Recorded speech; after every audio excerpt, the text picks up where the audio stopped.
Is it just me, or do people in Fairy Tale have bad memory? So in this chapter, Gajeel, after getting his ass whipped by the Shadow Rogue, he finally remembers who Rogue is. He's like, "Your name ain't Rogue. Your name is actually Rios. You used to be my disciple." And it's like, why is it that these characters always have bad memories? Like, last fight, Erza's like, "Oh shit, now I remember." After like having this long drawn out thing with Kagura, is like, why do they have such bad memory? Are they like on drugs or something?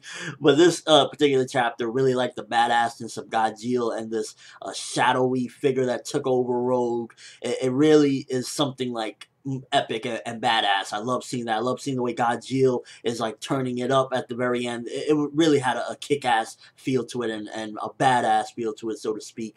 The stuff with them running and everything. What is up with Lucy? Because if you notice, she's like, okay, I want to avoid the guards. I don't want to get captured again. But then we run into the guards, and she looked surprised on her face. Like, if, like, if she wasn't, if she was lying to them, she wouldn't just be like having these facial reactions and everything. It's almost as if either her memory is corrupted, or somebody like told her what actually happened. There's something wrong with this picture, because if you look at it, she looks surprised, but she's trying to avoid the guards. It's as if her memory is corrupted. Somebody told her what is supposed to happen. I don't know, but there's definitely something up with this Lucy. Also, if you notice in the chapter, Yukino and Arcadios disappeared. Now, for a while now, I've said this.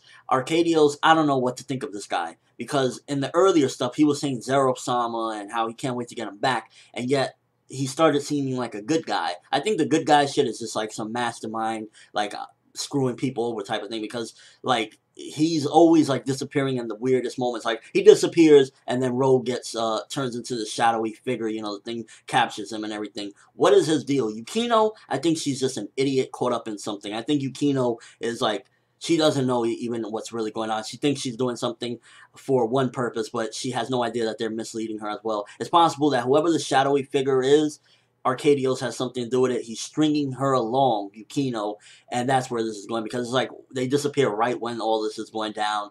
The guards just happen to come into the direction where future Lucy said that they won't be. So it's as if Arcadios is working with whoever it is, or Arcadios himself is the person that's doing this with the shadowy figure, telling people where they're going to be running off to, which hallway to throw them off and everything.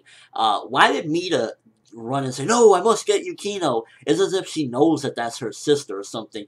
Because, like I said, it has a feeling that, like, that's Lisana. A couple people said maybe it's Edolas Lisana, not future Lisana, which that would.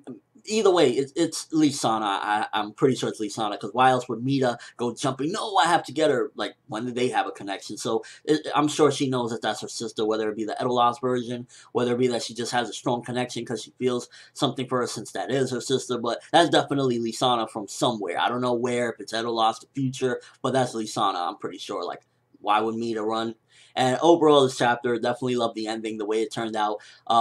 It was nice to see that, like, Gajeel, at first I was thinking, damn, Gajeel's gonna get his ass whipped. Like, holy shit. And he's like, well, if Salamander could do it, I can too. Because I love the type of Goku-esque Vegeta situation with Natsu and Gajeel. Is like, Natsu is kind of like the Goku, and then Gajeel is kind of like the Vegeta. I know people, well, why are you comparing them? Well, I'm just saying the scenario is like, Gajeel hates it when people say that Natsu is stronger than him, and he'll do anything. He's like, if he can do it, I can do it too. This is going to be very dangerous effects on him. And if you remember, because it's interesting that they keep showing what's her name, the blue haired chick, I forget her name, the chick that from the future, that apparently she is the one that wrote the diary and everything. And, well, the diary saying like, come help us, please come help us. And seeing her in the crowd, and then seeing Gajeel getting beat up. At first I was thinking, like, maybe Gajeel will die in this fight. But I think that this might have a severe effect on Gajeel, and this could be the deciding factor. Levy, my bad, terrible with names. Levy, and that this could be the deciding factor on Gajeel dying because he ate this or something like that. Because at the end of the day, Natsu is stronger than Gajeel. That's factual. We know that. Come on, let's be real here. So them showing the dynamics between Levy saying, "No, you're gonna kill him," and Gajeel. It's a possibility that in this future that happened, Gajeel does die, whether it be at the hands of this man right here, Aros or Rogue, whatever you want to call him, or the effects of him eating that. Something is going to happen to Gajeel because Hero keeps on hinting at it. Why is he showing Levy saying no, no? I think that's leading up to it. Overall, though, again, really enjoyable chapter. I give it a 4 out of 5. It had a really good moment at the end with with Gajeel saying, you used to be my disciple, and it wasn't you looked up to me, you feared me, and I'm going to make you remember that. That shit was badass. I love that shit. That was like, it takes one of the badasses to do something kick-ass like that. Like, Gajeel is one of the known badasses of fairy tales. Like, you got your select few. You got Erza, you got Loxus, you got Gajeel, and to see Gajeel do this, that was pretty epic. I can't wait to see what's going on with some of the other fights, though. Hopefully, Hero focuses on them in the future, because like we just had Jura show up with Loxus, so I want to see more of that. But this Gajeel fight is really heating up and keeping my interest, because sometimes fairy tale fights could. It's like, but this one is keeping my interest, because like, where is it gonna go? Is Gajeel gonna be able to overshadow him? Oh, no pun intended.